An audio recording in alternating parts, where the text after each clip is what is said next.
Hello friends, welcome back to my channel. मैं हूं साजिदा नफीस और आप देख रहे हैं गॉड इज़ ग्रेट चैनल। खुदावंद की ज़िंदा जलाली और बाबरकत नाम में आपको मेरा दिली सलाम। मेरा ईमान है कि खुदावंद के फजल करम से आप खैरियत से होंगे। सो आज की वीडियो में हम सीखेंगे झूठ के हवाले से कलाम मुक़द्दस में हमें क्या दर्स मिलता है और हमें किन चीज़ों से इज्तनाब करना चाहिए। तो वीडियो का एंड तक ज़रूर देखिएगा और अगर आपको मेरी वीडियो अच्छी लगे तो लाइक और सब्सक्राइब ज़रूर कीजिएगा ताकि आपको मेरी नेक्स्ट आने वाली वीडियो सबसे पहले मिल सके, अपने ईमान को खुदावंद पर और ज़्यादा मजबूत और पुख्ता कर सके।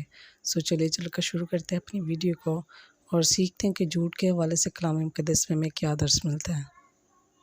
बाप और बेटे और रूह कुद्दस के नाम में आमीन।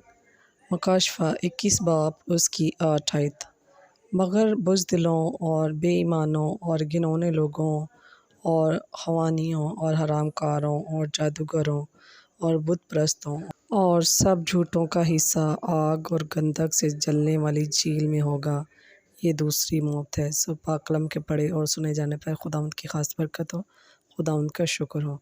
सो मेरे अज़ीज़ों, हमेशा हमें झूठ से बहुत दूर रहना चाहिए ताकि खुदावंद को हम पसंद आ सकें और खुदावंद से ढेरों बरक़ात और फ़ज़ाइल हासिल कर सकें। सो मेरे अज़ीज़ों, अपना और अपने प्यारों का बहुत सारा ख्याल रखिएगा। मिलते किसी और नए टॉपिक के साथ और सीखेंगे कि कलाम मुक़द्दस में और क्या क्या इरशादात फरमाए गए हैं। तब तक अपना और अपने प्यारों का बहुत सारा ख्याल रखिएगा। टिल देन, खुदा हाफ़िज़।